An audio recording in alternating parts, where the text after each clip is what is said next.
might be a little funny, but my name is Alexa Humphreys. I am the assessment advisor with the TST technical support team under the GNC Technical Alliance based in Lisbon, Portugal. Very happy to be supporting on this webinar today.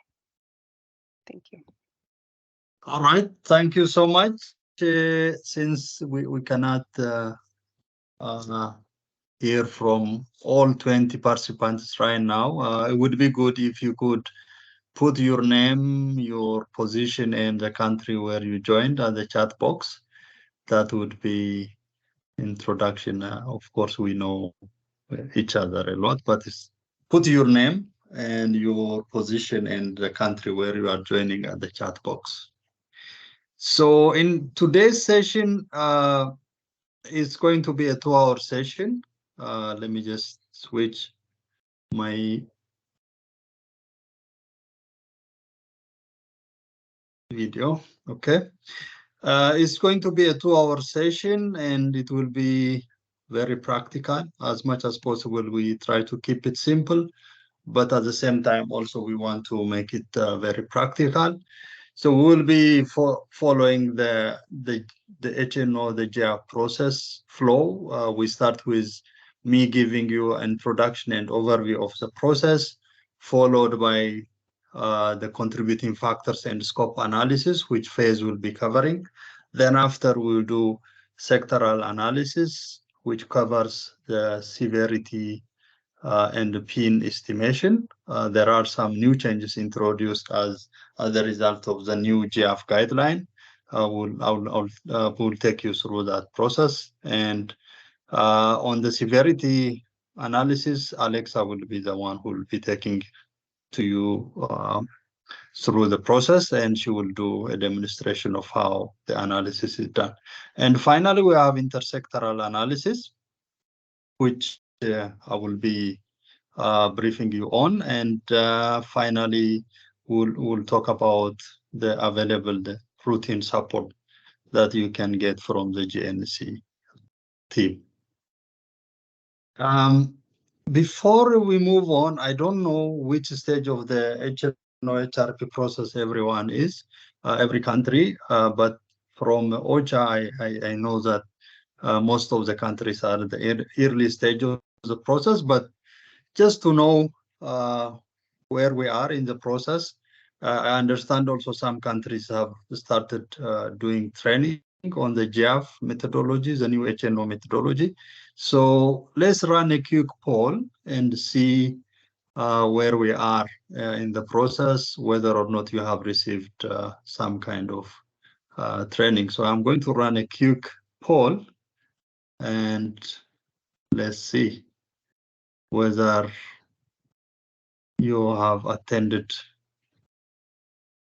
Can you see my screen? Yes, we can see it, Antenne. Yes. Okay. So I don't know how many you have already received the GF training at the country level.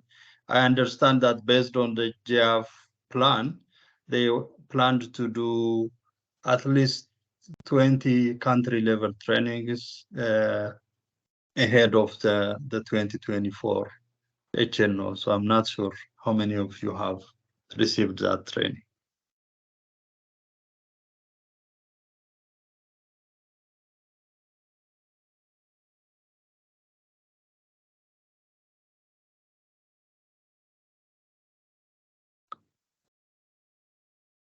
Anthony, apologies. Yeah. I just noticed one thing. I think you actually launched all of the 4 polls together. So we can just encourage colleagues just to do the first poll right now, and we'll see about the other ones. Just the first one. Okay.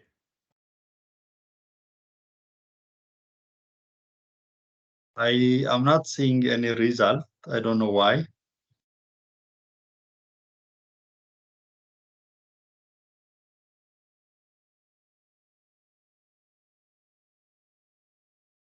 Okay.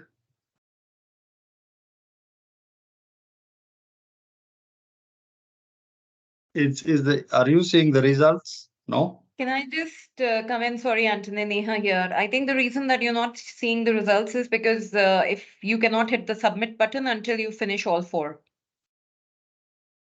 Oh, that's the problem. Okay. Yeah, So sorry. okay, that's the problem. Okay, so in that case, what we would do, don't proceed to the other questions, but on the first one, maybe you can put at the chat box. How many of you have you attended? If it is yes, please write at the chat box. Or no, you But can Antenna, also. you can get the summary. I think the summary are there. Maybe no Humphrey, sorry, Alexandra and Zoe can share with you. I cannot see in my screen. It's 50-50 as of now. Oh, okay. I don't know, for some reason I'm not seeing. 50-50? Yeah, 50%. Yes, 50, Okay. no, 50. All right, excellent. That's fine. It seems that most of us we are halfway. Okay, let's go to the second one. Can you see the second poll?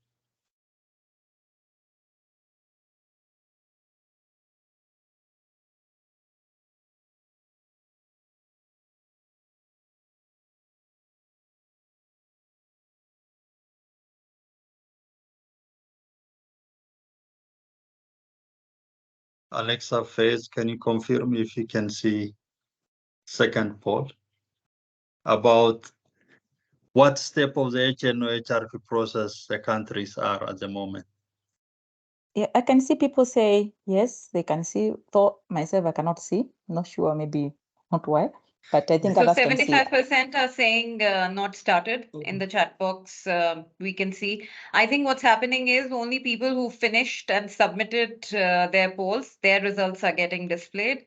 So I think it would be better if we can actually go through the four questions and then kind of ask everybody to submit their answers. And then when you come to the point of explanation, you can look at the percentages. Yeah, I want to proceed to the second one now, at least for the first one. In terms of participation in training, we know that 50-50 is the number. So I see one day saying 75% not yet started. For some reason, I'm not seeing on my screen. But in any case, this confirms that we are at the early stage of the process. So timing wise, we are good. I hope this webinar will give you some better idea about the upcoming HNO. And as you know, because of the new GF, there may be some significant changes in the HNO process. So can you please confirm you see my introduction and overview screen? Faze, Alexa? Yeah. Okay, great. Thanks. So for the HNO process, we have the framework, the steps, also a working platform, an online platform, and we do have also tools and reference documents. So I will be giving you overview of what these steps, the process and the platform and reference documents look like, so that it will be easier for you to follow up the rest of the sessions. So for those of you who have attended the GF webinar back in June, we introduced you to the GF framework. It has 3 modules: the contributing factors and the scope, sectoral needs analysis, and intersectoral needs analysis. Of course, there are sub components to that. We will see that in detail. And also we did mention that the process is very intuitive. There will be back and forth between the different steps and the different modules of the process. So this will be the framework that will be guiding us through the analysis process. In terms of steps, as you most of you know, in the past we have the HNO step-by-step guideline. it tries to outline the process, and we have now the GIAF, which replaces that, and it shows you what step, who is responsible, and what sort of working sessions would be taking place in the GIAF and HNO process. So this is also in alignment with the framework. You start with step one, which is the contributing factors and scope, and you follow this process. We'll be showing you each one of these steps. And then this will be followed by step two, which is sectoral level analysis. Sectors will do their independent work, and then they come on the third stage, they come together in the form of workshop, and they finalize the process. This is how it's in general structured, but the details of it will be seen in the next slides. One new change in the process is the introduction of a platform. I'm not sure whether you find the online platform link. I can put the link at the bottom. If you cannot find it, I can put the link to it. Let me copy, just give me a moment. So this will be a platform that we put it in the chat, don't worry. Please proceed. Okay, so that's fine. So can you get the link to the platform? If everyone can click to it, and you can see a screen similar to what I'm showing you on the screen.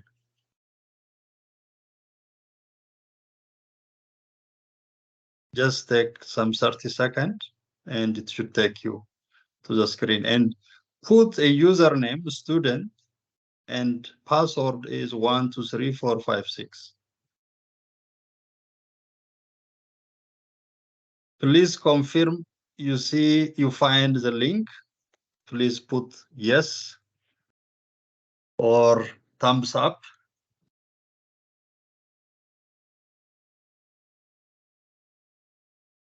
Okay, so let me just open a screen video of how it works. So you go to the platform, you put your username, password, and I do expect that this will be changed for each specific country. Maybe they do some customization and kind of white labeling, so they can put the country name and everything. But this was created for exercise purposes. We used it for Iraq.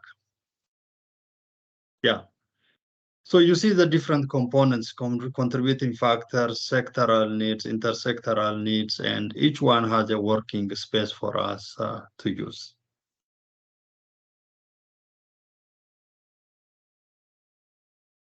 So we will be using this as a platform, as a working space during the HNO process. And today also, most of the work the demonstration will be doing will be on that workspace. I hope everyone got it, and signing went smoothly. Does anyone has any problem signing it? No. Okay, fine. Perfect. So we will be using this during the session. In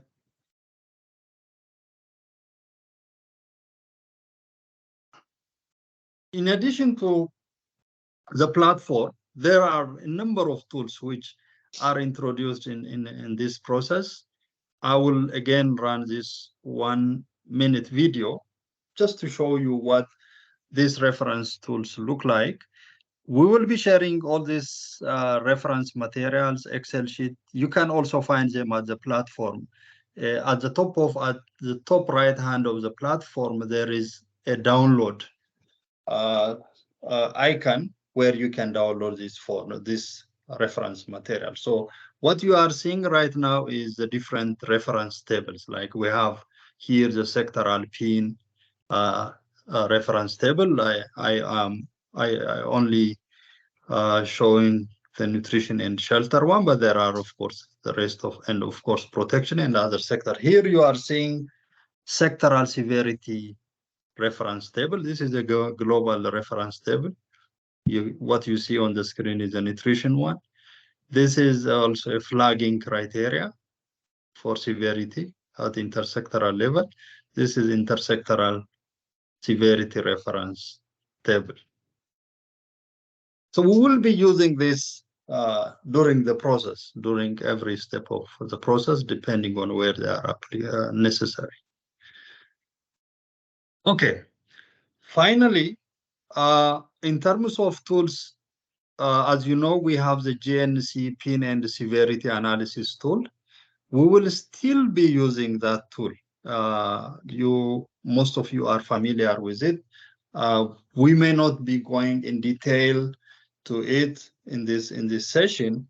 As usual, what we'll do is for anyone who wants to have a support, we will arrange a one-on-one call so that we take you through the tool. And most of you have been using it. This is nothing new, but this is just to mention that we will continue to use this tool. Of course, we may not use the entire components, but that will be explained during a one-on-one session. So we'll be using the GNC existing PIN estimation and severity analysis tools. Okay. And finally, the reference materials, which will be used during or referred to during this session or during the HNO process. We still use the GNT needs analysis guideline. I should mention that we will be doing some revision on the need analysis guideline sometime soon, but still you can continue to use the needs analysis guideline. To the most part, it is in line with HNO and the GF, but it requires some change, and because of shortage of time, we couldn't make the changes at this time, but we will be doing before the end of this year. And we have the HPC package, facilitation package. Here is the link, and we'll put the link to you. And we have the GF manual, final one, but it hasn't been published like in a very format, in a good format, but still we can use the manual. So these are the three major references that we will be using for the HNO process this year. Okay, so any question thus far? Please, if there is any question already you put on the chat box, let me check. If not, maybe we take one or two questions. Yeah, we have one question. Yes. From Mia, I think. Mm. And Yeah. we'll be I think it's about HOCHA will do 1A, 1B, and 1C. I think we'll be seeing that shortly. Yes, thanks, Faith. Yeah, slide, when you go to the first session, which Faiz will be doing, yes, it starts with OCHA, but how it is done, all the details, Faiz will explain that in detail. Any other question? Very quick one.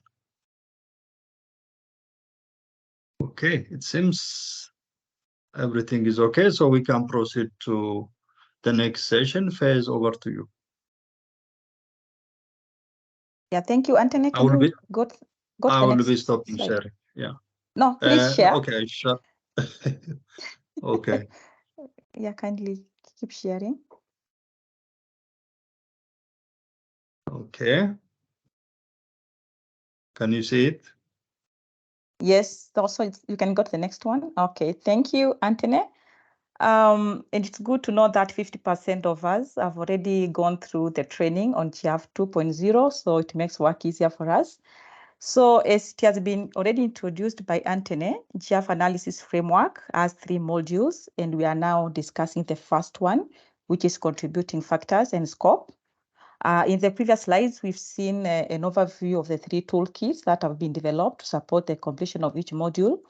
So the toolkit for module 1, which we call toolkit 1, consists of 3 workspaces and 1 reference table. Module 1 is where analysts initially meet to identify common parameters and scope of analysis, and it has 3 objectives. And each workspace is linked to a specific objective of this module, and we'll be able to see this as we go through the steps. So module 1 is undertaken by a multi-partner working session. And it is expected that OCHA will prepare the materials for the multi-partner working session. And that sectors and partners will meet for about 1 day to draw the initial conclusions. And please note, here we say initial conclusions, as we expect the results can be revised throughout the GIAF analytical process as new information becomes available. Specifically in Module 3, it includes analytical procedures that require updating information in Module 1, and therefore it is only at the end of the GIAF process that the results in Module 1 can be considered final. In the analysis platform, there is a button to select whether the results for Module 1 are initial or final, and we'll be able to see this shortly when we have a chance to interact the online platform.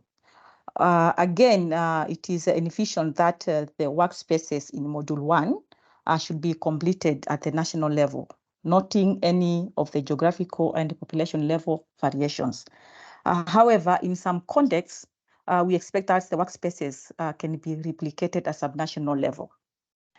And with that, I think we've already answered the question from Nia about OCHA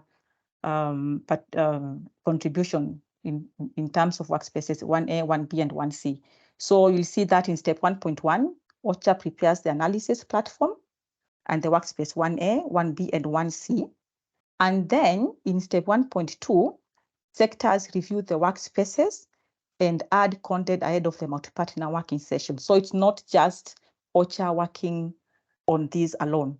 So it is all of us working on it. So during the joint multi-partner working session, we have 3 steps. Step 1.3, jointly agree on the context of the crisis. And this is tied to workspace 1A, and the specific objective linked to this workspace is to identify key contextual information that directly relates to the humanitarian situation. And again, here, please underline information that directly relates to humanitarian situation, because we are not making a Wikipedia, for the whole country information. So basically, here we include information, background, on key underlying structural conditions, as well as information on humanitarian trends that help understand people's vulnerabilities to shocks. In some contexts, especially where we have protracted crisis and we have a response ongoing, this information is available from previous HNOs or other appeals and would require just updating with recent events that have an impact on the population. For instance, like population movements, the price increases or decrease, trends in severity, and other events. So in the online platform, in Workspace 1A, you will find it is divided into 9 components that relate to the context of the crisis. And as I said, we'll see that the details shortly when we go into the platform. We go to step 1.4, and here jointly identify major shocks and impacts, and it's tied to Workspace 1B. And the specific objective linked to this workspace is to identify major shocks and their impacts on the humanitarian situation. So for each shock that you identify, you need to identify the relevant information such as location affected, the intensity, you describe the impacts on systems and humanitarian access, and impacts on vulnerable population groups. So you find that this information is very key in defining the scope of analysis and establishing a shared understanding of the situation. So you will go to the online platform in Workspace 1B, whereby the analysts are required for each shock. You have to name it, you include the affected location, you estimate the population affected, you describe the shock, you describe the impact on systems, you identify the vulnerable population group and the impact of the shock on them. Then we have step 1.5, you jointly agree on the scope of the analysis and implications of data gathering, and this is tied to Workspace 1C.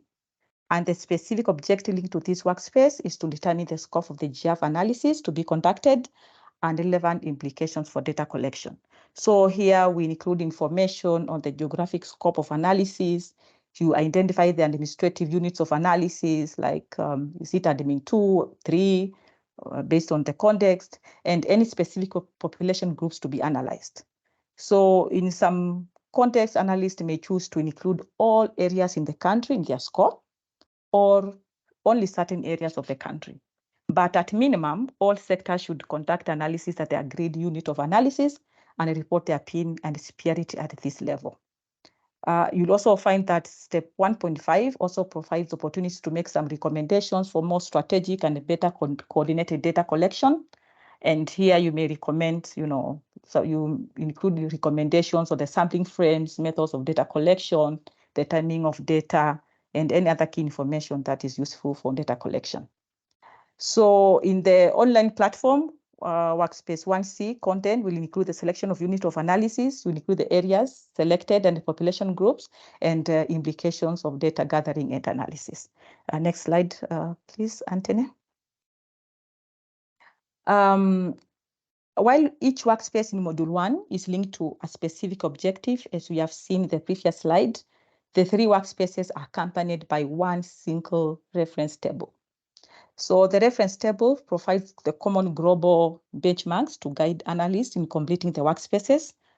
So reference table for Module 1 lists potential indicators that can support the analysis of context, shocks, and impacts. And please note that actual indicators used for any given analysis will depend on the country's specific situation, as well as data availability. And as usual, OCHA will, in each country, will provide the common operational data sets to ensure consistency across different sectors. So we can go to the next slide. And Anthony, as indicated earlier, we now have this session to do an exercise on module 1 and have an opportunity to interact with the online platform. However, we have a challenge, again, a technical issue. We intended to have group work, 3 groups, but we are unable to create the groups because of Shabib is the one who created this and is away, is organizer, and we are unable to do the groups. Unless someone in the group can see we are to create groups, I think we cannot see that unless someone, I think we have the IMOs around here. If anyone can see the groups where we can create some rooms, can let me know. But not sure if anyone can see this. So maybe what we can do, because the main objective of this session is to familiarize ourselves with the online platform, just looking in the first module only, because we don't have a lot of time to go through a lot of details for now. I think maybe what we can do, because we can't do the group work. I'm not sure if we'll need the case study from Northeastern Nigeria. We had picked one of the HNO so that it can help us to try to extract, the module 1 data. But because we are doing this individually, because everyone can log in, you can log in and try to see the module 1 workspaces, 1A, 1B, and 1C. You should be able to type. As we said, this is an open platform. Anyone can type, and already we have some information inside from the regional trainings. We had an example, a case study from Iraq. So you can type if you want, or and then maybe we can come back. We can have like 5 minutes to 8 minutes, I think, or that should be adequate. And then when we come back, we can answer any questions you have for module 1. Anthony, would you like to add something on this exercise, please? Because I think it has changed because of the technical issue. Yeah, thanks, Faiza. Apologies, colleagues. We had some technical glitch. The purpose is just, as Faiz said, is just for you to familiarize yourself and how to make use of the tool to extract information from the example we have from HNO of Nigeria, which relatively seems to be close to what we expect from the GF analysis, from the GF 2.0.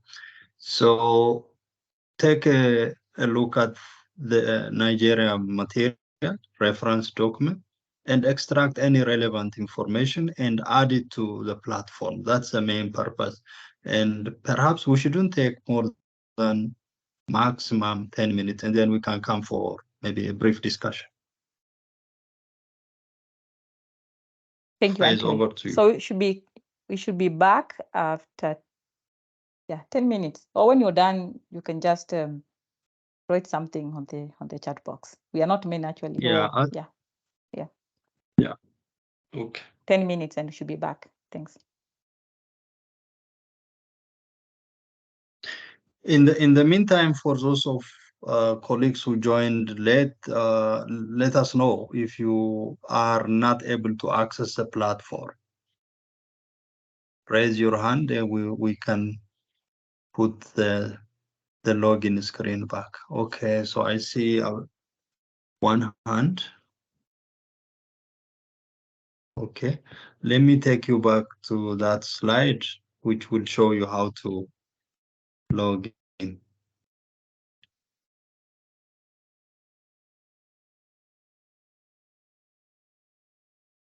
Do you see this screen, Faiz? Can you confirm the platform screen?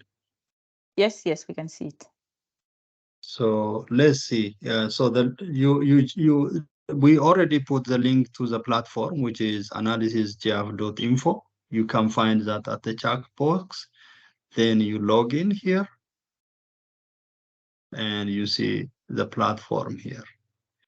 So the exercise will be done on contributing factors and scope. We have context, shock, impact, and scope. So look at the video.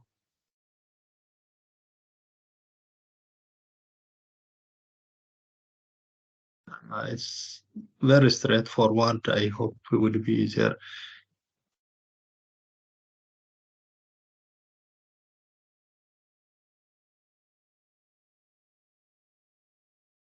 Anyone else with that challenge? Anyone having difficulty? I hope Salkani, am I pronouncing Abdul Sabit? Am I pronouncing your name right? Are you able to log in? Yes, I'm working on it. Thank you. Okay, excellent, good. Okay, so let's come back after 9 minutes now, and we proceed the discussion with Faiz.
And you can put any questions that you may have as you do the exercise on the chat box, please.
I think the 10 minutes are over, and we can take some questions regarding to module 1. If any, I cannot see any on the chat box. If you have any question for clarification, you can kindly ask now, or as we continue with other sections, if something comes up, you can kindly put it on the chat box.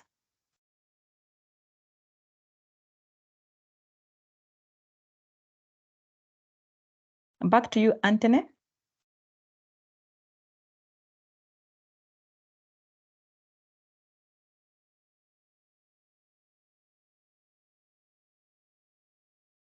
Alexa, can you confirm that you can hear me? I'm not sure even whether Anthony can hear me. Maybe I'm speaking to myself. Faith, yeah, you sound loud and clear.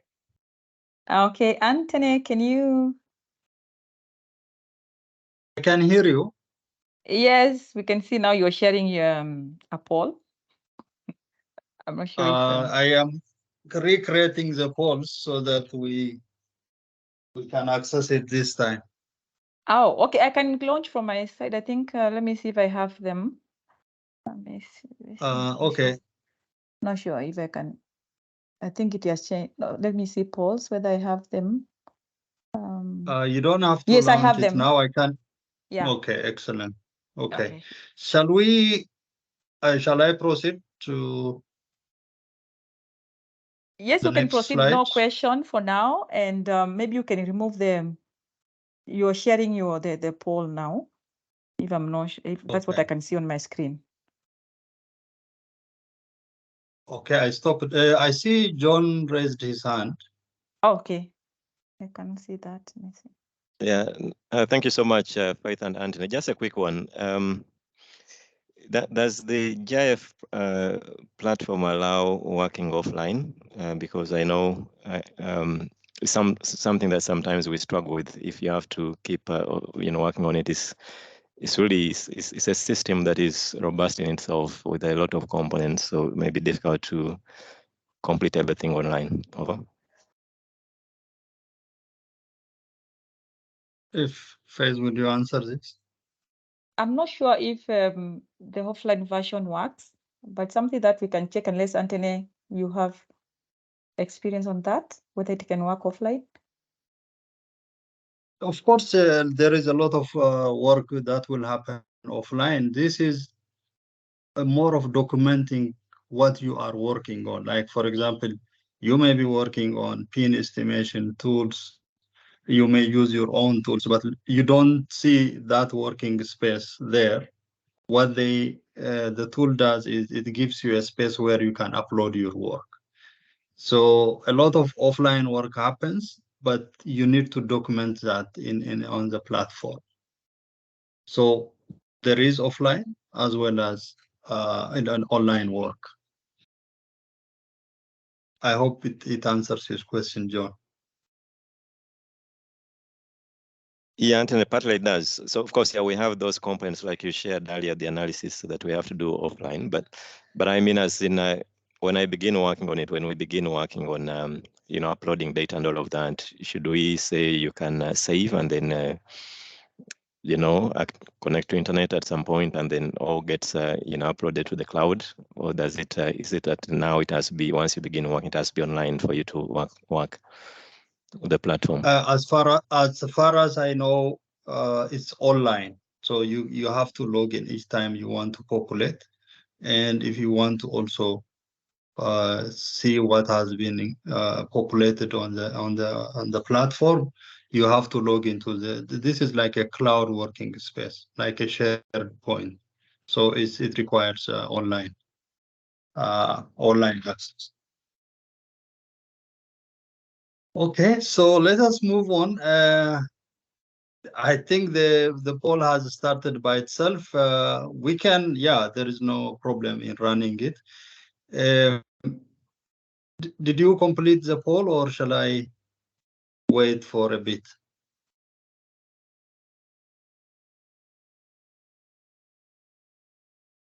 Okay. Let's see. I only see 9 response. So, okay, let me go to the slides. So in this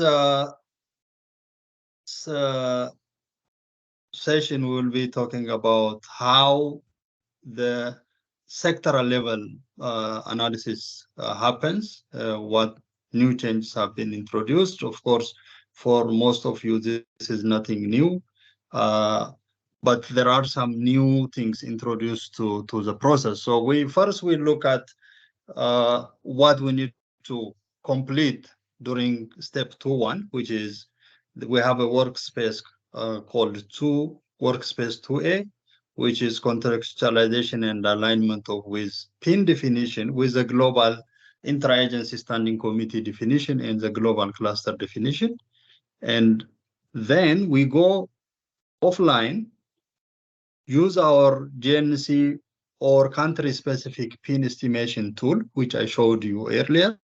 We work on that based on what we have defined here at the first stage.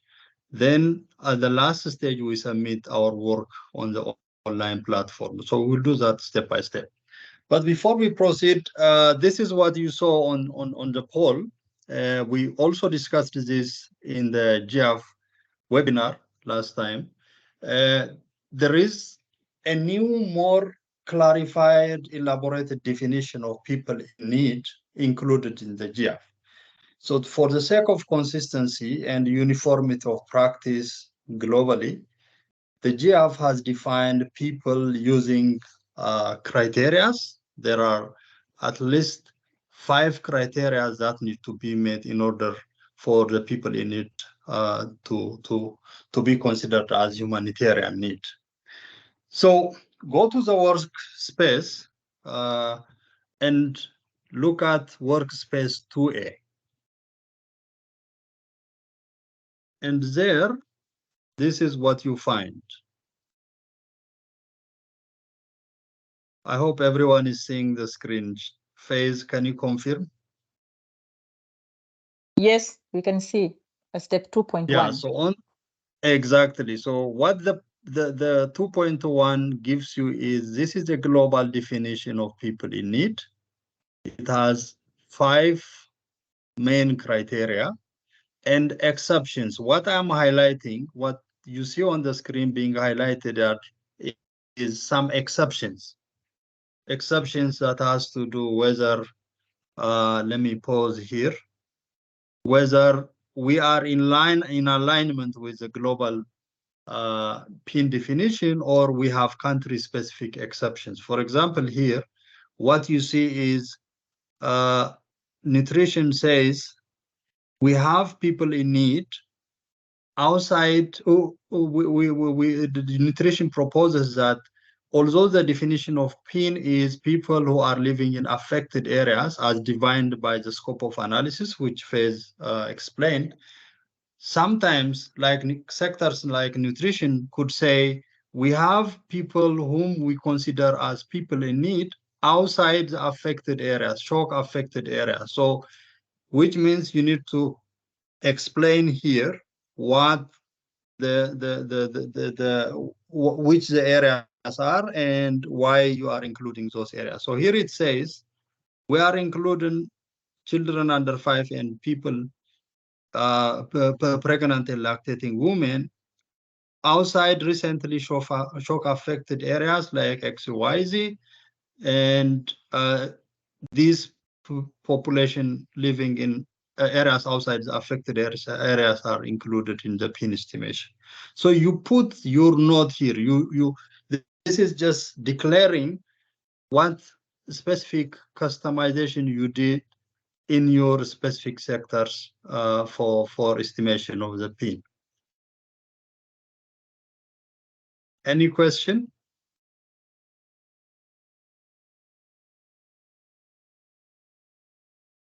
Okay, so once you define this, once you define how you are going to calculate your PIN, which population you will be considering, and what are the exceptions, then you proceed to your sector-specific definition of PIN. So the considerations that you need to keep in mind is, I will take you back to the previous slide. In order for people to be considered people in need, they have to be living in affected areas by shock, as defined by the scope analysis. And people like poverty-stricken people living below poverty line, or people having multiple deprivations, not necessarily as a result of the most recent phenomena, they are not necessarily considered for as a people in need. They could be affected by some long-term developmental related deprivation, but those are not included in the PIN. And PIN also includes not all affected population. It should be subset of the affected population. Those who are experiencing physical physical security, basic rights, dignity, living condition related deprivations, and anything that has to do with their livelihood and so on. So anything that has to do, that has affected these aspects of their life, and they are living in affected areas, they are considered as people in need. And people in need also includes people who have limited access to basic services. I think this is very clear.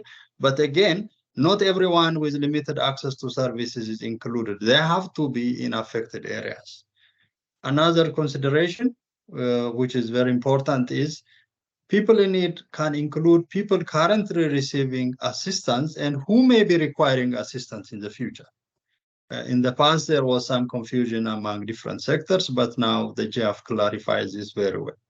And we have another criteria, another consideration, which is related to whether or not government or any other major partner provides assistance.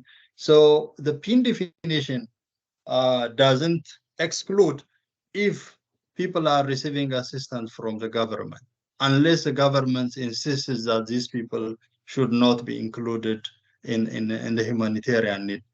But by default, regardless of whoever is providing assistance, they can be included in the people in need if they meet all the other criteria. And the last consideration is projected needs, assuming that the current situation, the current shocks continue to exist. We are not considering like new shocks will come or these shocks will deteriorate. We are not doing that sort of projection. Rather, we'll be assuming that this situation, the main drivers of the situation will remain in the current form and shape throughout the next 12 months. So keep that in mind. So all these conditions need to be met for inclusion of PIN. Similarly, let me take you to the nutrition definition. Here, maybe you can look at these questions. This was meant to be included in the poll and had a problem in creating it. So which one of these you consider as people in need, specific to nutrition? Maybe it would be good to put 1, 2, 3 as the chat box. Would you like me to? In addition, I can, Anthony, I have the poll for this question. Do you want me to launch it? yes, launch it. And I see also Isaac's hand. So please launch it quickly. I cannot do from my screen. Yeah, I can do it from my screen. Okay. Let me see. Yeah, I think it just come. Excellent. I can see it. Yeah. So this is a question about which one of the 3 options meet the nutrition PIN criteria.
I think we got most of the response.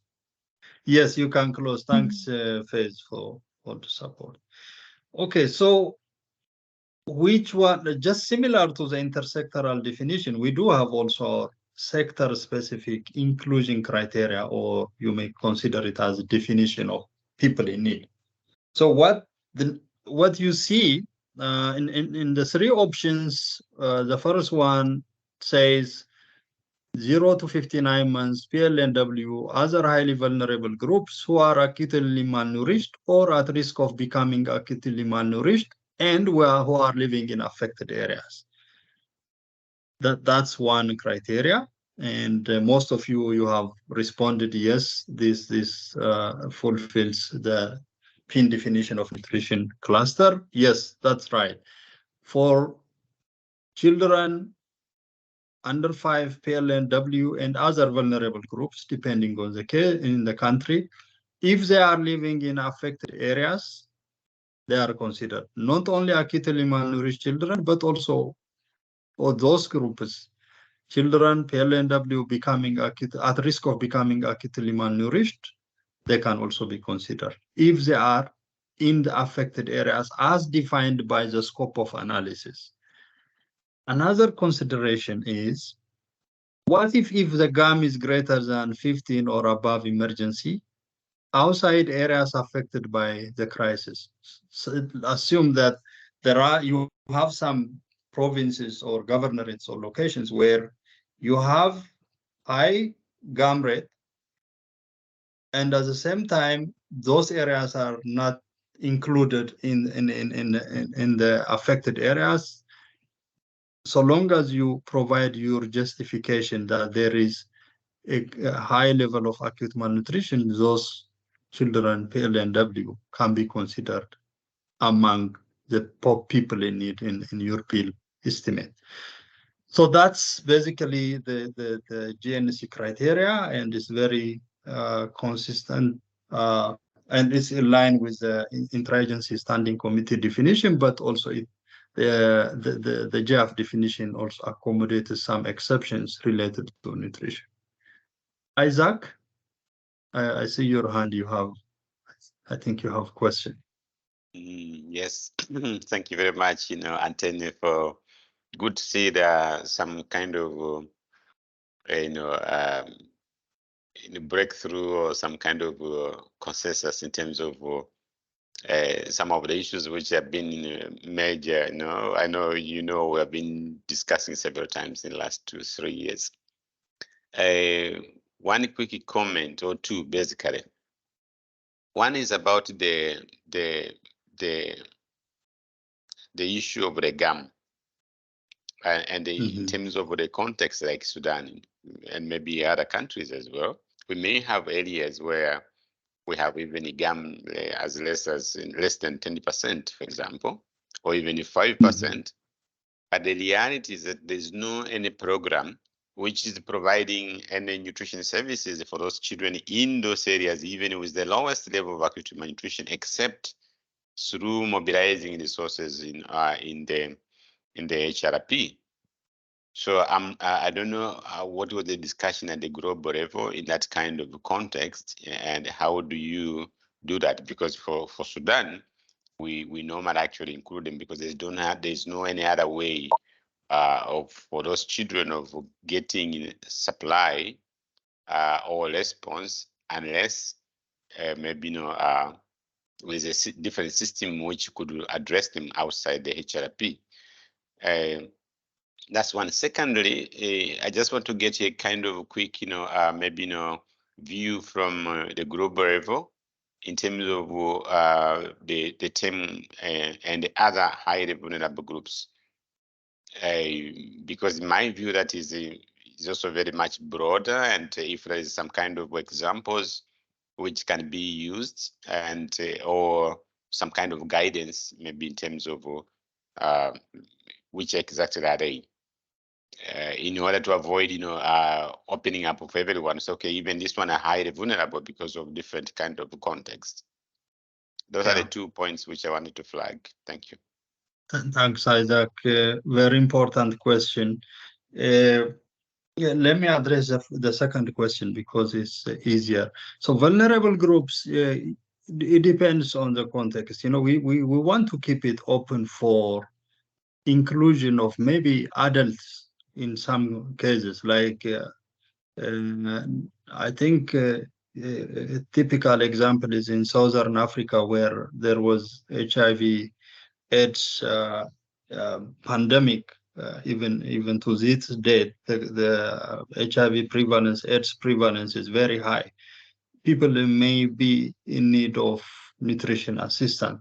And also, Isaac, you remember there was a time that GNC also included old age groups in certain cases. As far as I remember, there was also a guideline from Help Age, which was given to GNC and at some point was endorsed by GNC. So this gives a flexibility to consider those kind of vulnerable groups. I think in the footnote there is some explanation of what these groups are. I think if you look at footnote number 1, highly vulnerable groups are exceptionally considered and can include people living with HIV, and yeah, so any adults and elderly, depending on the context. So the context. So vulnerable group refers to those kind of people. To your second question, what if people are affected outside affected areas, children and pregnant and lactating women, and although the GAM is low, do we still consider this? Again, this is a general statement. Or the GF gives flexibility for you to justify the seriousness of the need. So if you go back to this page here, there is yes or no. So you can do some contextualization. You could say in the current context of Sudan, for example, now the whole system may collapse. That was the case also in Afghanistan. So in such kind of situations, you may consider. But at the end of the day, I should emphasize that the GF or the HNO need analysis or need identification emphasizes on identifying people with real need. It's not really providing service whoever is facing some deprivation, but it's more of who are actually in need, and is that need life-threatening, and is it really urgent? So those are the considerations. But in your specific case, although the GAM is low, if you have a strong justification that the situation or the context may be very serious, it may be considered. I wouldn't say no, it's not absolutely possible. No, it depends. And by the way, this decision on exceptions will be taken to the HCT level. So if you refer to the GF manual we shared with you, and we will share after this webinar, these exceptions should be discussed at the HCT level, at a higher level, so that not everyone really brings all sorts of exceptions and we end up with a very high pin. So the short answer is yes, it can be considered, but there has to be a strong justification for inclusion. I hope this answers it. Yes, I think the second one, the last clarification is very clear. I think on the first one, I'm a bit, concerned in the context, even in like Sudan. I thought,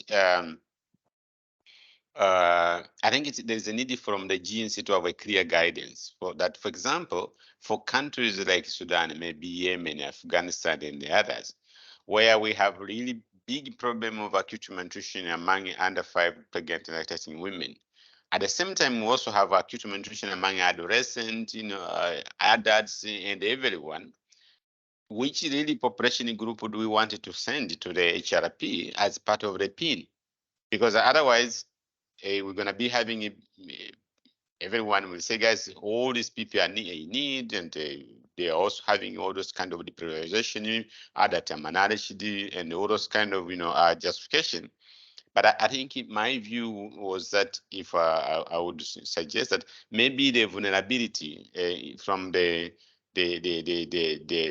physiological part and from the age part could maybe taken some kind of precedence than the other. We acknowledge that they are all malnourished. Adolescents are malnourished, high level of anemia, malnutrition, adults the same. So otherwise, we may have maybe a Pandora box, particularly among the partners, in order to come up to a conclusion that this is it. But if there is a clear guidance that, yes, we acknowledge the others are also having a big problem in terms of malnutrition, but at least this one are the most top priority which we should focus. I don't know whether there was such kind of discussion in the context of which we are having, for example, in Sudan. I'm not saying that it applies everywhere. Thank you. Thanks, Isaac. I think that I take this really as a word of caution, because we should, GF has been very flexible to us, to be honest. No intra-agency guideline has given us this level of flexibility, as most of you know. But we shouldn't really, I use this word, abuse this definition, because we live in countries where everyone is affected. But at the end of the day, our primary target group is pregnant and lactating women and children under 5. But in exceptional cases, example is countries with high HIV prevalence or chronic illnesses, those could be considered. But we're not saying include adolescents, include all the elderly, or include other members of family. No, that wouldn't be really practically easy. And also, with a limited resources, it's very difficult to provide service for those groups. So we have to be very careful. And Isaac, I take your suggestion to clarify this point very well in our detailed guideline, in our own guideline. I think it is well noted. We will address this, and hope we will involve you also in that revision. Thanks a lot for Thank you very much, recommendation. I think that's very good, Anthony. Appreciate, because I think we need to give some kind of guidance for the country that, guys, we know the resources are limited. And I'm very happy that you're going to discuss it at the GNC, at the global level, that you cannot just open it that way, because it may really drag the discussion, even when it goes to the government and the other stakeholders and the other advocates of the different groups. It becomes very, very difficult for the sector coordinators to really, make kind of, decision. But I'm happy, if you can have it faster, that would be very happy. Thank you very much, Anthony. We will do that. Just for everyone's information, we will be revising our humanitarian needs analysis guideline. And these are the kind of questions, issues that we will be addressing. And we will keep you also involved in the process. Yeah.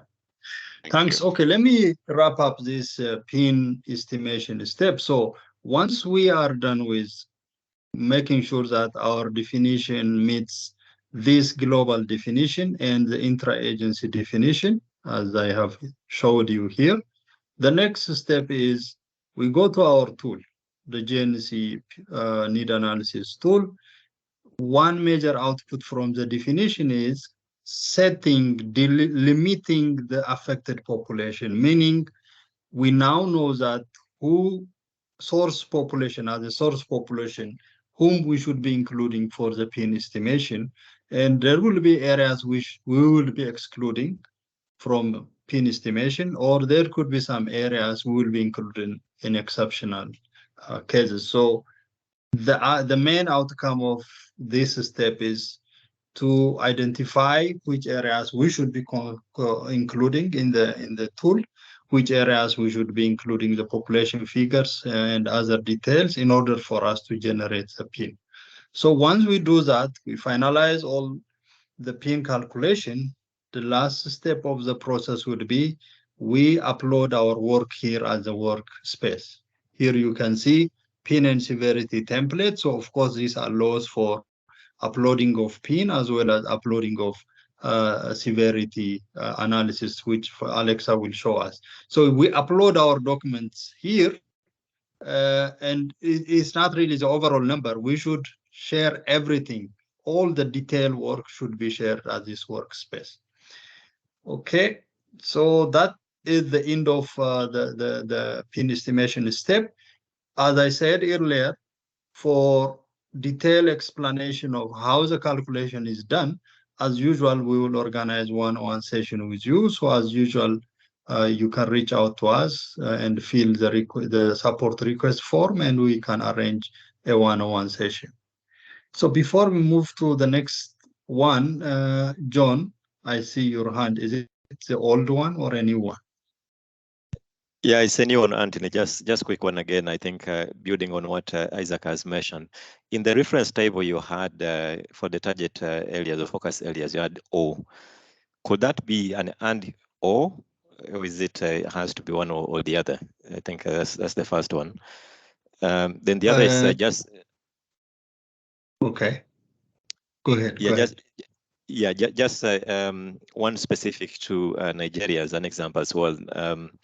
We're having the discussions, of course, to initiate the process itself. And of course, OCHA has flagged that most likely we may have the HNO, focusing on the entire country, but then the HLP that will be focused on specifically Northeast. What does that mean if there are countries that have, done something similar? Thank you. So sorry, they come again on your second point. I didn't get it. So second point, in our ongoing discussion to start the process, we've had the inception workshop for the HPC process, and OCHA has let us know that most likely this year we'll have, or for next year we will have the HNO, that kind of provides information for the entire country in terms of needs. Okay. But when it comes to developing the HLP, then we'll narrow it down to the Northeast. So I wanted to know if that has implications in terms of how we fundraise, but also in terms of are there countries that have gone through the same kind of process where you have an HNO for the entire country, for example, but then when it comes to the HLP, is focused on specific parts of the country. Thank you. Yeah. So in case of at the end of the day, the scope of analysis is primarily for affected areas. So in case of Nigeria, the affected area as of now, or at least if we go by the last years, is the Northeastern, which is a conflict affected. But in case, if there are areas affected, maybe because of socio-economic situation, or if there are some areas affected by drought, they could be included. So the GF gives flexibility to include those kind of areas. But GF doesn't say you need to include the entire country in the analysis. It doesn't say so. If OCHA is doing that, or maybe interested to do that, or maybe implying to do so, maybe I think it's good you flag this to us, because we need to follow the guideline consistently. And I think the GF colleagues should know there is a support unit in Geneva. They should know that there is some tendency to apply this guideline inconsistently. So, but in any case, there is a flexibility to include areas affected by multiple shocks, but it doesn't say that they should include a country like Nigeria, the entire country. But we can have a specific discussion on this issue. Okay. Anthony, before you go, just a quick one. There is maybe some technical error on the footnote. Is it a family or famine? Can you read that? Which one? Just the footnote on the highly vulnerable. Highly vulnerable. Go back to the same. Is it a family or family? Famine. Where that? Oh, this is definitely family. It's not. It's not family. It's in exceptional cases where the entire population is at risk. It's a famine context. Thanks for flagging that. Yeah. We'll do. It's not yet formatted, so I hope we will have a chance to look into this, some editorial related issues. So thanks flagging for this. Thank you. There has to be some problem. Okay, since we are a little bit behind our schedule, I will hand it over to Alexa to take us through to the next severity analysis session. Alexa, over to you. Oh, thank you, Anthony.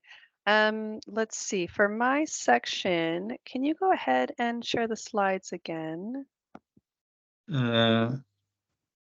Okay. I believe it's You can see it slide. Let's see. right here. Can you see I it? don't see it yet, but maybe it's coming. Do others see the presentation? Not yet. Not yet. And Okay. Sorry. Here you go. Yes. Should I take it back to? Yeah, just back to slide 23, please. Perfect. Oh, thank you, Antoine, and Okay. thank you for taking us through the PIN calculation guidance. So we're now going to be reviewing briefly the module to our step 2 part, which is the sectoral severity analysis. This is completed through the online platform in Workspace 2B, sectoral severity of needs. Under this step, we have steps 2.1, 2.2, and 2.3. In step 2.1, we're going to go to the platform and complete the workspace 2B, indicating whether the country method fully aligns with global sectoral specific definitions or if the context requires adaptation. For step 2.2, we're going to use the GNC severity analysis tool to design and implement the analysis. And then step 2.3, just as we've done for the PIN as part of that process, we submit the findings and documentation of methods. Next slide, please.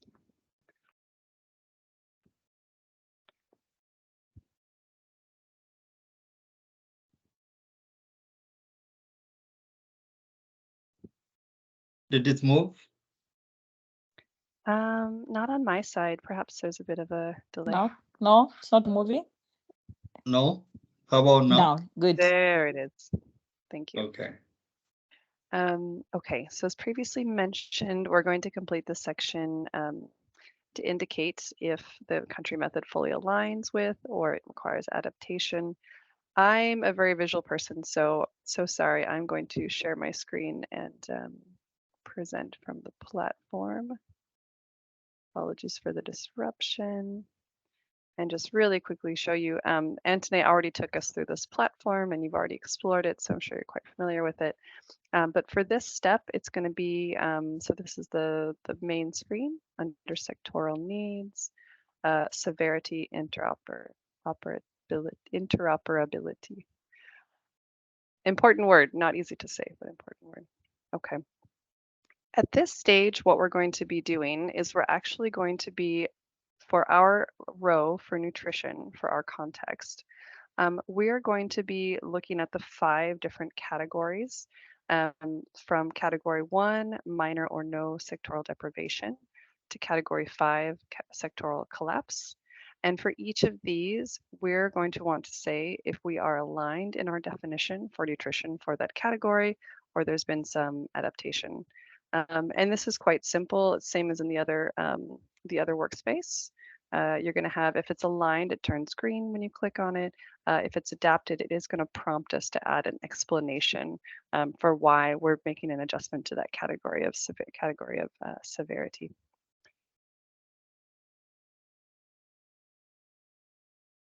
Okay. And you save and you proceed, and we're going to want to have all of those completed. All right, so Antoine, back over to the slides. So sorry to make you jump around. No worries. Here you go. Should I move to the next one or this one? Yes, that would be great. Next slide. Perfect. Okay. Thank you. Now, in order to confirm if these classifications are aligned for your context, we're going to want to go and examine reference table 2B, sectoral severity interoperability. And we're going to look at these indicators that are specific to nutrition. There are, and I know we saw these, probably many of you are familiar with these or saw these in the GF orientation webinar. But as we previously seen, there are 4 agreed upon indicators. There is prevalence of global acute malnutrition GAM by weight for height Z-score. There is mortality rate among children under 5 years of age per 10,000 per day. And or we have the additional indicators to understand infant and young child feeding practices, namely the prevalence of exclusive breastfeeding among infants under 6 months of age, as well as the prevalence of minimum dietary diversity among children 6 to 23 months of age. The and or here is quite important because it means that in a context where anthropometric and mortality information is, they're not available, or even if they're just not very elevated, we can still rely on IYCFE information. And then, even if we have anthropometry, it doesn't have to be the only case we look at these. We can look at these for any setting. So all 4 of these indicators are part of the severity approach. And then in a really important note, important time-saving note, this is very much aligned with IPC thresholds. So if an IPC exercise was recently conducted, we do not need to repeat this exercise. Okay, next slide, please. Can you confirm that this is IPC, food acute malnutrition? Yeah, this it means this is referring to IPCA, not food security, of course. Yeah. Thank you, Isaac, for that clarification. Very important. Okay, great. And then just a reminder that all of those indicators, those 4 indicators, do align with the Nutrition Cluster's Nutrition Humanitarian Needs Analysis Calculator, as well as IPC thresholds. So these are other indicators we could potentially look at. And this is probably a good example of when we would want to use adaptation in the 2B workspace if we decided there was another indicator that we wanted to utilize to be looking at the different classifications. Okay, and then one important note, we're not going to have time today. This is just, a brief webinar to provide an overview. We're not going to have time to go into depth with this tool or the severity analysis tool that's embedded within the calculator. But just to note that we are moving away from the approach of having the different scenarios, scenario 1, 2, and 3. So we're moving away from that and looking more at what are the additional indicators we can also explore to understand how we're going to align areas with severity.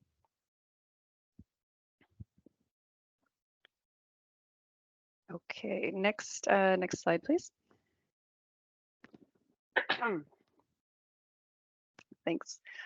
So once we've completed this workspace 2B, then basically at the end, and Anthony already went through this section of the platform, but then we can go to the same section, which is sectoral methods and outputs. And this is the same place where we're going to upload the template both for PIN and severity, and we can also use this section to upload any relevant reports or information that have been produced in relation to this analysis. Along with a summary of the methodology used. Next slide, please. Yes, Q&A. Yeah, thank you, colleagues, for your kind attention. It was a really brief look at the section and the severity piece. Again, we're on standby for one-on-one support as needed, but we welcome any questions you have about this section. Any question? Isaac? Alexa, we had a question on the chat box for quite some time now from Rosetta. Do you want to answer that maybe before Isaac? Sorry, Isaac, from Rosetta. No, not at all. And actually, I think this question was asked even during, well, actually, I think both you and I can answer this, Anthony, but maybe do you want to go first on this question from Rosette? Yeah, so here the question is, do we consider chronic malnourished children where the prevalence is below emergency? Well, do we consider, this is more of a technical question. It has more or less to do with the humanitarian need analysis policy. In the nutrition and in NI definition, do we consider chronic malnutrition as nutrition and emergency? I think as far as I know, there are some technical people on nutrition emergency. Nutrition and emergency doesn't necessarily usually include stunting.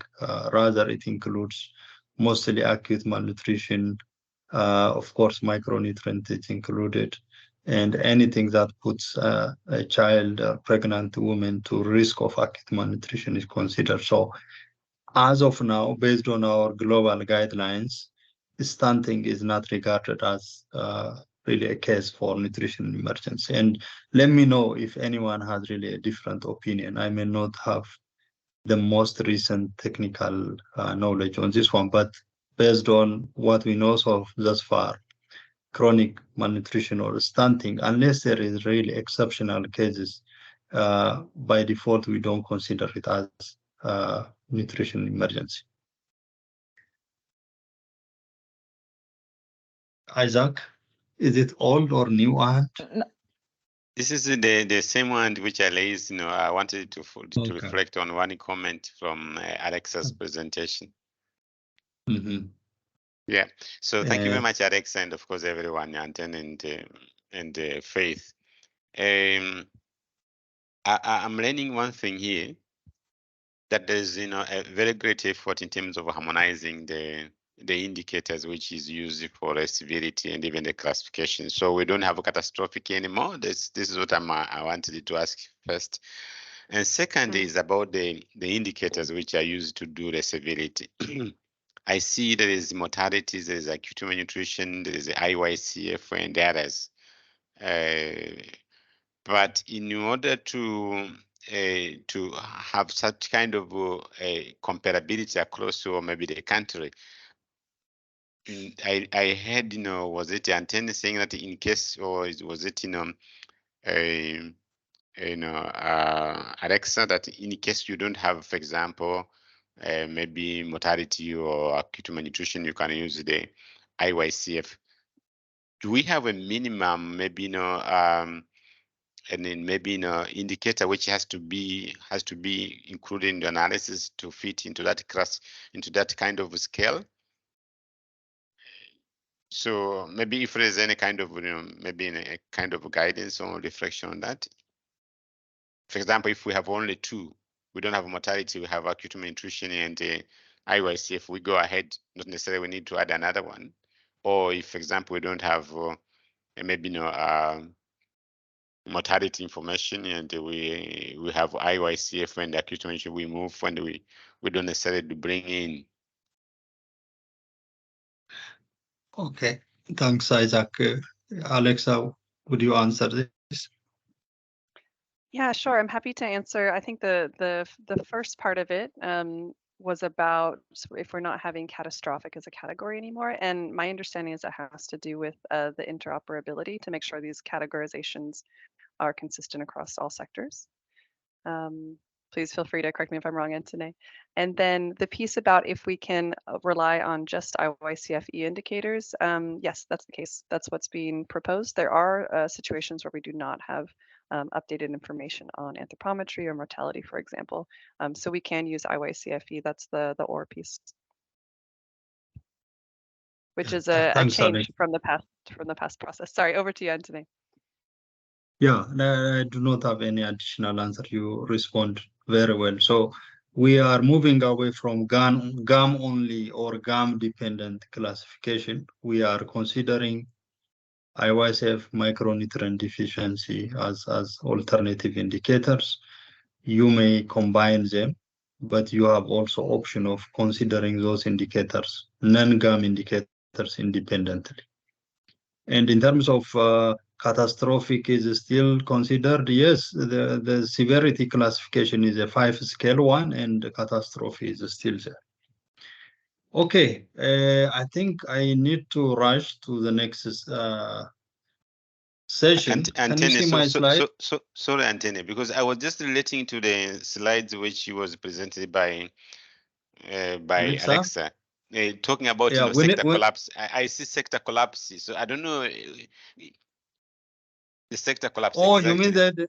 You mean the terminology? About the interoperability. Yeah, so this one is no longer having catastrophic. That's what you are. These are, originally these are borrowed from food security IPC, right?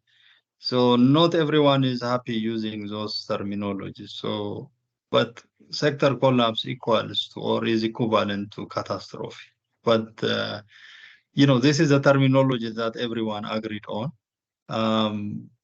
Yeah, that's the only thing. But it's exactly the same as or equivalent to catastrophe. Yeah. Thanks. So, Anthony, before you go, my dear, I'm sorry, but where we're on the two slide, just stop on that. So when we go, the other slide, the civility, the normal civility we have been using on the other slide. Oh, this one. Okay. The next, yes. So when we will be using this one exactly, at what level? Because it is also good to give us some guidance. Where are we going? When we're going to be using this one, and when we're going to be using their interoperability, kind of civility. So this is your roster of indicators within the GNC tools. You have perhaps maybe 40, 50 indicators, right? This is our old list, as you know, right? The new indicators, we cannot, of course, as you know, we cannot put all these indicators in the intersectoral tool, right? We picked only, but you have option of picking any one of these. Okay, that's depending on your context, right? So this refer this as your indicator registry or just your indicator repository. Yeah. Good point. Okay, let's move on, colleagues. I don't want to keep you left. Okay, the next step. Okay, we did our sectoral level PIN estimation. We did our severity analysis. The next step will be OCHA. Based on the input we provided here, will compile everything and prepares workspace 3A, 3B, 3C. So you can take a look at what these workspaces look like on the online platform. Once OCHA looks at this, or OCHA designated analysis team, they review the input of the sectors and identify some flags. For example, one sector may estimate the PIN, may overestimate or underestimate, or maybe some areas, some sectors may not have PIN. A lot of flags could be identified by OCHA or any designated technical team to do this review of the data provided by the sectors. Once OCHA or the team reviews it, then they send it back to you to prepare a justification ahead of a workshop, which will be a joint workshop to discuss the output of the sectoral work and also some quality check by OCHA. And then finally, of course, you agree on the overall PIN and also address some areas which are flagged. So let's see quickly what it looks like. This is again example. So you may have administrative units. This is just example from a couple of localities from Nigeria. You may have different sectors. So they give you PIN in this form. And OCHA compiles and looks at each administrative unit and looks at some of these criteria that you see reference table 3B1. These are some of things that they consider for flagging. For example, flag number 1 could be there is no PIN for a specific sector. Here you see in this locality, in the first TIMSA locality, you have WASH, food security, education, but there is nutrition and protection is missing.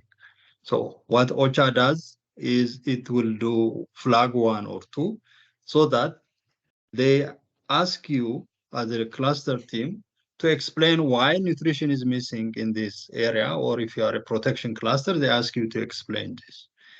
It may also be significant deviation from other sectors. For example, here, there may be a flag related to the difference in PIN figure from the first and second highest.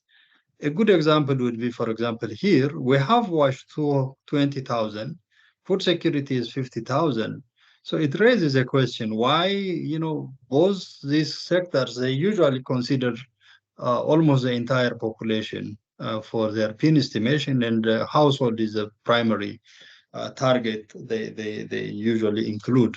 So why is there a significant difference between these two? So this is also considered as a flag to be explained by the sector. This doesn't mean that every flag is a problem or has some issues. It means it has to be explained by the sectors. And similarly, there are some flagging criteria here. You can see we are not going to go to each one in detail, but in any case, the point I want to emphasize is your work on PIN estimation will undergo a peer review process by a team of experts who identify flags and ask you to explain and address those flags. Okay? Any question on this one? I don't see my chat box, so if there is any question, let me know, or if there is any raised hand. Once you do the PIN estimation, of course, you do the flagging, sorry, you do the PIN estimation. So all the flags are addressed, explained. Now you do the intersectoral PIN estimation. So this is the overall PIN. So in the past, there are some different ways of coming up with overall PIN, like intersectoral PIN. For example, here you have sectoral level PINs for this administrative unit. What is intersectoral PIN? There are different approaches. The common approach is take the highest of the pins. So in this case, without duplication of or overlap of pins, the FSL is taken as overall pin.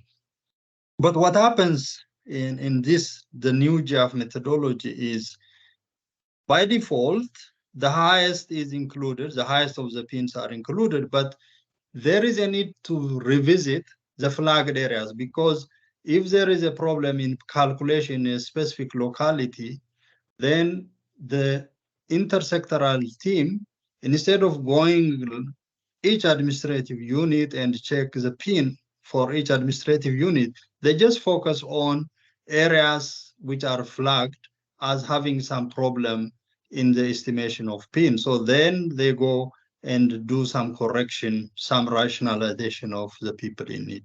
So again, this is a peer review, a quality assurance phase of the process. This is also where we are to some extent held accountable for our work in estimating PIN. I hope this has been done, but this is now likely to be done in a more consistent and predictable way, because we have the criteria, the flagging criteria. But in the past, each country comes up with their own criteria. Sometimes they say they just judge, that your PIN is high, you need to slash your number, or you need to exclude this area or exclude that area. That kind of, somehow, to some extent, an irrational approach, more dictatorial kind of approach, I think potentially can be eliminated by using some standardized approach. Okay, so we looked at the PIN at intersectoral level. Then the next step is intersectoral level severity analysis. So intersectoral severity analysis, it follows the same process as the PIN. The OHI identifies flags, sectors justify, explain why the areas of flag are observed. If there is anything that needs to be fixed, addressed, it has to be addressed. And then, of course, there will be a joint severity analysis. So how that is done? Again, you go through our reference materials. One thing you see is something like this.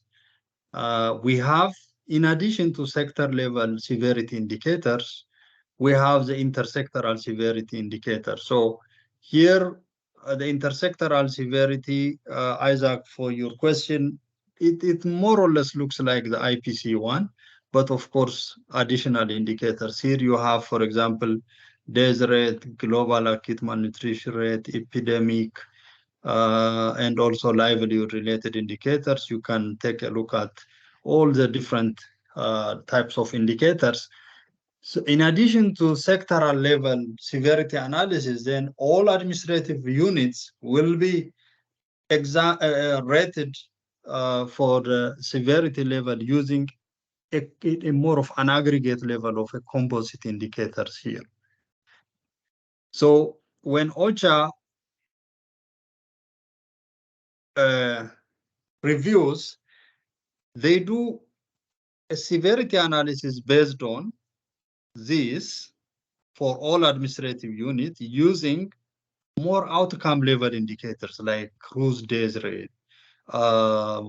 Even acute malnutrition is also included, livelihood indicators or disease epidemic. Using these outcome level indicators, they come up with severity, intersectoral severity.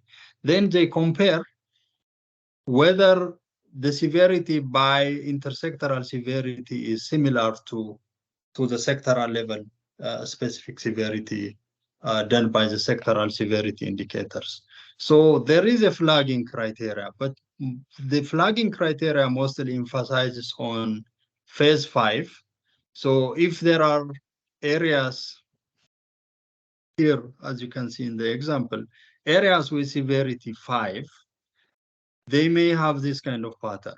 Maybe one sector may be having 5, and independent analysis using intersectoral severity by OCHA may give you 5. So this is a little bit questionable. Why is it intersectoral giving you severity 5, and whereas most of the sectors are 3 and 4 and 2, and except the health sector. So this has to be again examined more qualitatively. Similarly, you may have some areas, only one area with FSL severity 5, the rest of the sectors could be in this way.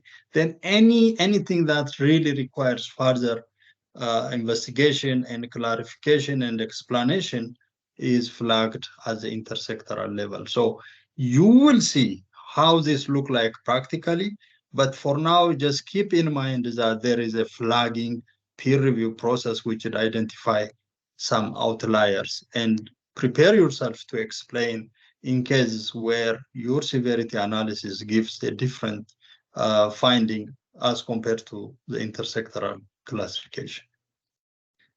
Okay, let me just finish the entire slide since we remained only 7 minutes, and then we address questions after that. The last step is the step 3. Within the step 3 is patterns, overlaps, and linkage.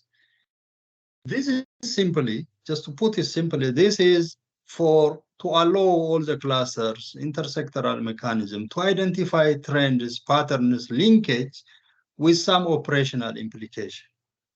You may see from PIN analysis or severity analysis, some areas may have multiple sector severity, or some areas may have only exceptionally 1 or 2 sector severity, high severity, or you may have areas of high people in need, or you may have areas of people in need, or you may have overlap between WASH, nutrition, and food security in some cases, or you may have in some areas maybe protection and education are overlapping.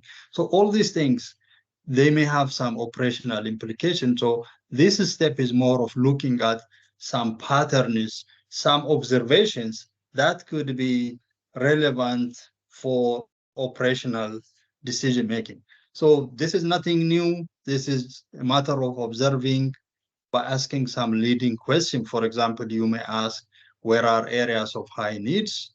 Which sectors have high needs in certain areas? Where is high, lowest overlap of sectors, PIN and severity? You may ask as many questions as possible. These are just examples of questions that you may consider in your specific context. So this step gives you an opportunity to reflect on your sectoral and intersectoral analysis and extract really useful information for operational planning, strategic planning purposes. So that would be the end of the process, and I hope it is clear. But here we are, the GNC team, as usual, we are available to support you, and I hope the new guideline from GF as well as the platform will simplify the process. And we'll see also, we do hope there will be some learning which will take place, and we are also required to document the challenges in the process. And yeah, I hope it will be a better process than the past. Any question posted as the chat box, Yes. or The chat anyone box. has question?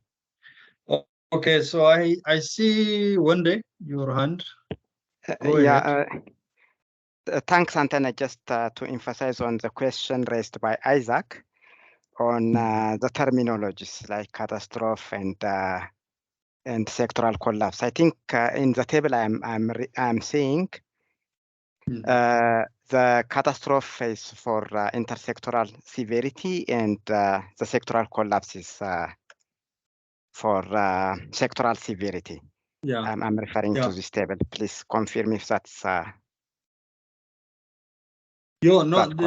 see the difference between the two. I think it's just a mere choice of terminologies, but both refer to catastrophic. I can confirm that. I also saw that there is a catastrophic in the intersectoral one, and collapse of system and services in the sectoral reference table. Thanks, Wendy, for flagging this. Any question? Anthony, there's actually a number of questions in the chat box, but one of them I know we'd want to go back and look at the slide for. Geraldine had said, I think if you go back one or two slides, she said all sectors are severity 4, but overall is 3. Can you explain, or was this a typo? Yeah, let me. This is just a random example. It may not happen. Okay, so here, yeah. So this could be like. Sorry, I think she's referring to the last row, the Gagne. Yeah, I know. Here, the last row where the Gagne administrative unit, where every sector is 4 and intersectoral severity, let's say, gives you 3. It may give, right? Why? What if your data for intersectoral severity is old? This is very likely because we are using crude days rate.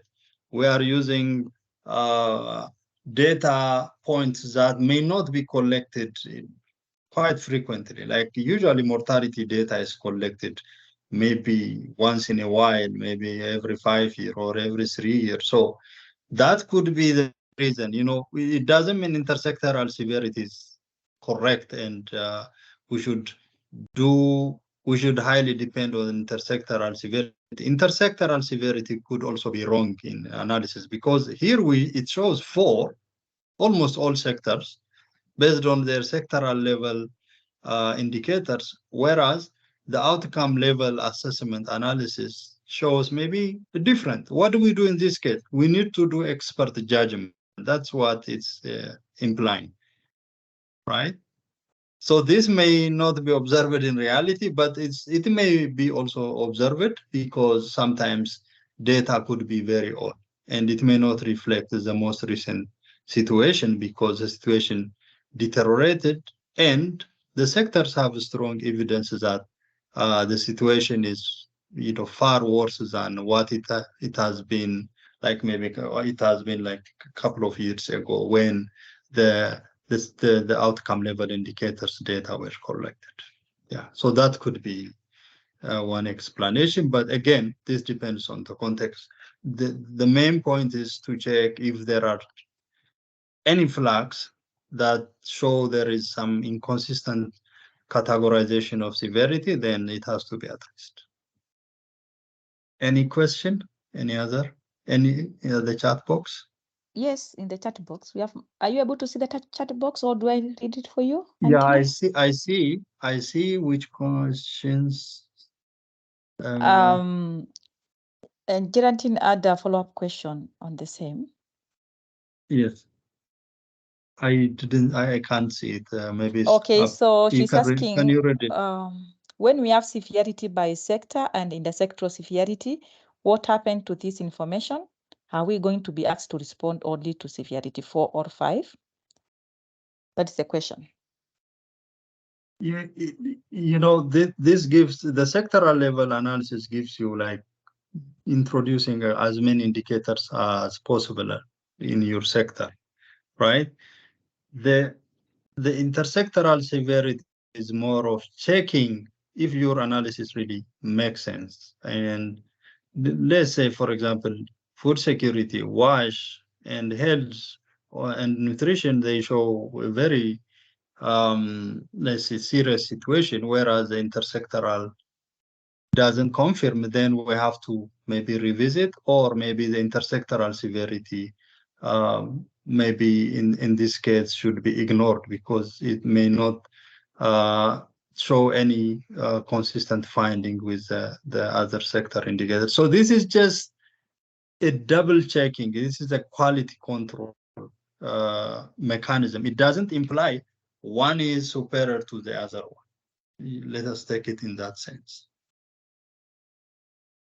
You can also touch on, Anthony, on the response, because we also have similar question from Rosette, whether the nutrition sector will only use level 4 and 5 for the response. We don't have well, of course, the agenda on response analysis is not here. We will discuss on the HRP. Response can include anywhere, and it depending on the context.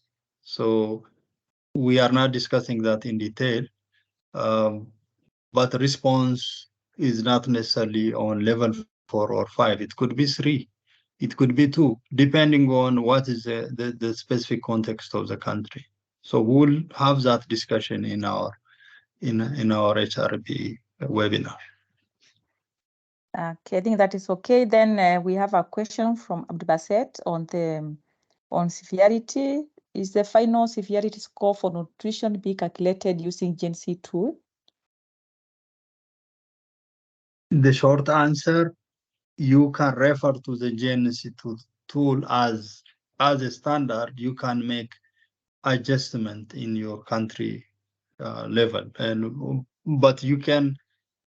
The GNC tool is more of a repository of the most common indicators we use in almost all countries. So you can pick those indicators. The severity classification, I should warn you that you cannot change the severity because this has been agreed not by just GNC coordination teams. This has been agreed by all, I would say, NISGTWG, or the Nutrition Information Technical Group of the GNC under the Technical Alliance. They came up with this severity classification a couple of years back. So we cannot change, GNCCT cannot change, or individual countries cannot change the severity classification. This requires a wider consultation with partners. So you can pick the indicators, but you cannot change the severity classification. Sorry, just need to clarify. My question was for the final score for the affected area. So we will have the severity score for malnutrition, for stunting, for the IYCF indicator, but the final severity score for the overall score for that composed from the all severities from all indicators. We can use the GNC tool or different calculation. Sorry, I misunderstood you. Yes, we use the GNC tool. As you know, the GNC tool allows you to pick multiple indicators, and it generates you an aggregate indicator. Yes, we use the GNC tool. We will make some adjustment, not a major one, but once we make those adjustments, our colleague Shabib is right now on leave. He will be back very soon. we will send you a kind of adjusted version of the tool very soon. And yes, you can use the tool. It can generate you one severity scale, which is an aggregate of the multiple indicators. Any other question? I think we are Isaac? done with Isaac now. Thanks. Yeah. Mine is a simple one, Anthony. I think the only thing I see here is about the terminology again. It's difficult. I don't know. Maybe at this stage, maybe it may not be a bit. It may be a bit confusing. That what terms we're gonna be using in our HNO HRP? Will it be this the agreed, kind of, severity, the interoperability, whatever, or the normal which we normally use? Because the word I'm getting is that we have communication with different stakeholders, with donors. We write documents, reports. And in my view is having kind of consistency in terms of how the international community is communicating. So maybe we can touch base bilaterally, but I think it's something which you need to flag. I agree, Isaac. I remember I was part of the group. There was some disagreement between what terms to use, because some people were complaining that this 5-scale classification terminology is more of food security centric or nutrition centric. There has to be some unifying terminology. I think maybe this decision hasn't been made formally, as far as I remember. Maybe it was forgotten. So I will flag this issue. It's a very serious issue. And we'll see if a way to address it, because now you are highlighting that it may cause confusion. So we will give this feedback, and please give this feedback also at OCHA at the country level. There is a help desk for the GF itself. These are the kind of feedback we need to give, because this is the first year we will be using, and there could be a lot of problem in the guideline, in the manual, in its application. There could be some areas of unclarity. Please flag to us, all of you. This is a message for everyone, and so that we can document this and give feedback to GF. So don't assume that everything is done and dusted. No, we still have some work to do. We provide feedback from your experience, and we ask if there is any some adjustment that need to be made. It has to be made. So thanks for flagging this. Okay, so we are 10 minutes beyond the 2-hour time. So let me just quickly, before I let you go, let me briefly talk about how we will be supporting you in this HNO HRP process. As usual, our team is available. We are all back to work. There was some contract break for most of us. So we have myself, Faiz, Geraldine, and Shabib, who will be supporting you in one-on-one basis. You can also fill the request form in the GNC to fill any kind of request you have for support, for in-depth support. We can do that. And in addition, we will be sending all these materials with this webinar record. And I hope it will be helpful for you in the HNO HRP process. And one thing I would like to mention is we have updated our cross-cutting issues checklist, and we'll be sharing that as well to you. So I stop here, and thanks for your time, for your participation. And as usual, please feel welcome to reach out to us and request for support. And I hope we will have a more successful HNO HRP period. Rasha, go ahead, Rasha. I see your hand. Thank you, Antene. Thank you so much. I would like really to thank you, thank Faith and Alexa for this, like great effort. And thanks also for Geraldine to hold the front for the French and Spanish webinars, which will follow this one. Just to highlight, guys, good afternoon and for everyone, good morning in some areas. So those materials will be also shared, the recordings and the materials will be shared in our GNC website. And also we will be sharing, as Antone said, the tip sheets for the cross-cutting issues, the disability inclusion also guide or tip sheet, and also the intersectoral collaboration guidance note, so that it will help you in this HNO HRB process. The team is almost there. We're just missing 2 people which will join us inshallah during September. Otherwise we are available for support. Okay guys, so all the best. Thank you again, Antina, for holding the front for the whole process. Thank you so much, guys. All the best. Thanks, Rasha. Thanks a lot. Yeah, Rasha, also you reminded me of the upcoming webinars. We will have a French webinar next week. Of course, you are all here English speaking. We will have HRP webinar during the first week of September. So we'll see you in that webinar. Please also invite your technical working group members as well as information management officers. I do not see many IM officers in this session. Okay, thank you so much. Thanks a lot. Thanks my colleagues Faiz and Alexa for supporting the facilitation. Okay, over. Have a good rest of the day. Thank you, Antony. Bye. Thank you. Bye-bye. Thank you, everyone. Thank Bye. you, Mike.